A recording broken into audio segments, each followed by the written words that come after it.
Huge amounts of pessimism. Whenever there's a lot of pessimism, it often leads to a rally.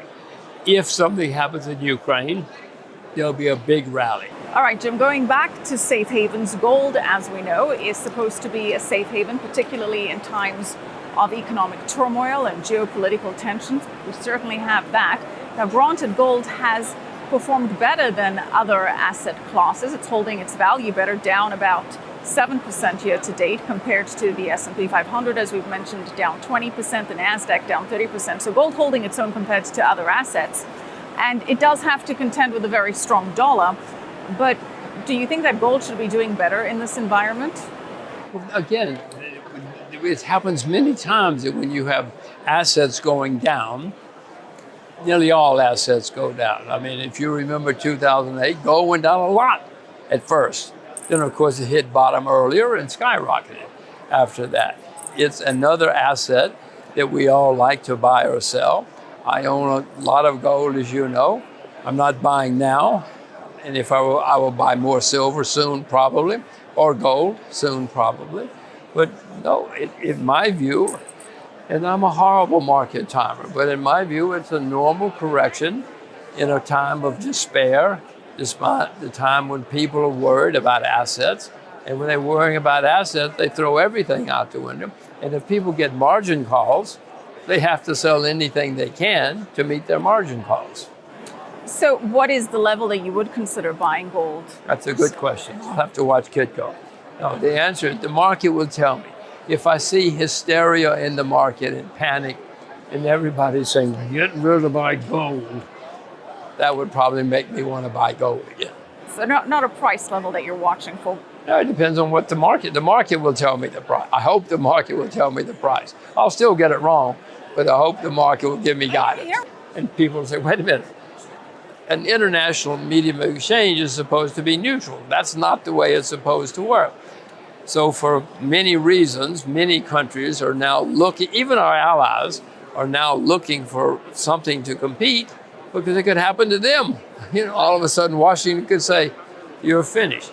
So for political reasons, it's accelerating the move to looking for a competitor to the dollar. And of course, the economic reason. We're the largest debtor nation in world history. I'm not the only person who knows that. The whole world knows that historically, big currencies, major top currencies change every 100 years or so. So for political and economic reasons, it's already in process. And this may make it worse because Washington has said, we'll take your money away from you if we don't like you. Many people have had their assets seized by the U.S. because they don't like them now.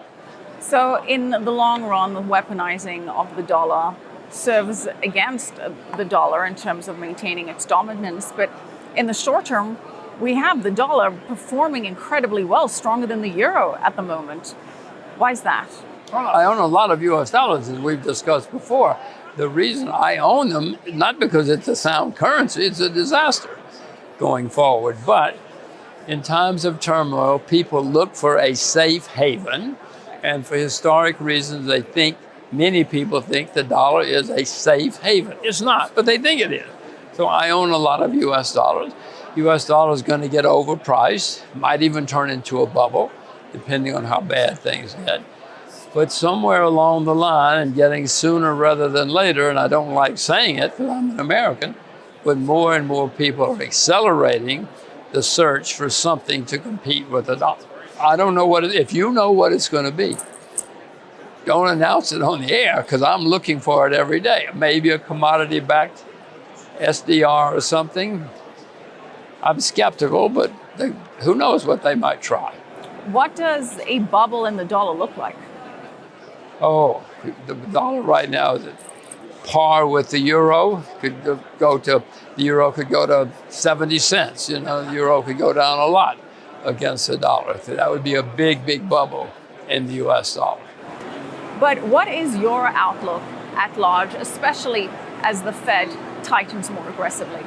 I wish I could quote you all of the time Washington has said we're not in a recession. When we were, they didn't even know it, that the recession had started.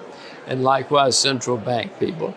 My outlook is that if we have peace, if something, There's a lot of pessimism around right now, huge amounts of pessimism. Whenever there's a lot of pessimism, it often leads to a rally. If something happens in Ukraine, there'll be a big rally. Oil will go down, grains will go down, stocks and everything will go up for a while. I don't know what will cause the rally, but we're probably going to have a big rally. That rally is, I hope I'm smart enough to sell that rally, because that's probably the last big rally. It could be a very big rally, but that's probably the last time. And that would or could be triggered by a resolution to the conflict in the war in Ukraine, is what you could see as the possible trigger for a rally. The obvious for me would be if something happens in Ukraine. I have no idea.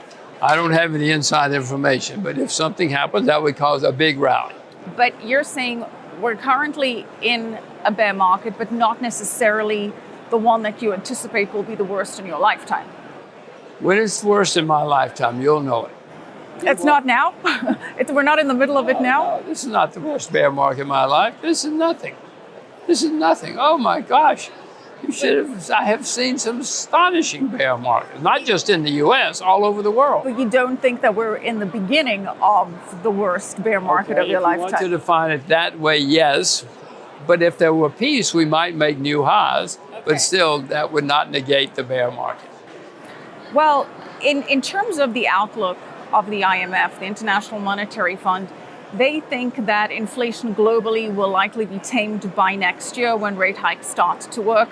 The IMF saying that global interest rates will keep rising until 2023, and then heated prices will begin to cool in response to actions from central banks. Do you agree? I've been investing a long time. I have never known the IMF to be right about anything. I don't even bother. I mean, the best thing we could all do is abolish the IMF. We're not, because there are too many people who make money off the IMF. They've never been right about anything. Abolish the IMF, huh? Yeah, we'd be better off. That would be a way towards solving some of our problems. We abolish the IMF, the World Bank. Well, we'd be on the way. Why do you think that would necessarily help solve some of the global economic problems? Money we spend on the World Bank and the IMF every year, huge amounts of money. All those guys that are bureaucrats who work, they love working for the IMF. They get tax-free pensions, they get high salaries, they get all sorts of perks. They think it is heaven. Well, you know who's paying for it? Yeah. Us. Well, taxpayers in the US, global taxpayers, just to play devil's advocate here, don't we need global bodies to coordinate things on the world stage? It would be wonderful. If you can get a good one, do it. The IMF ain't it. You should go back and read some of the IMF's annual reports, some of the things they have said, and you would be stunned at how many times they said, Southeast Asia is great. And then the next year there's a gigantic crisis in Southeast Asia. I could go on and on.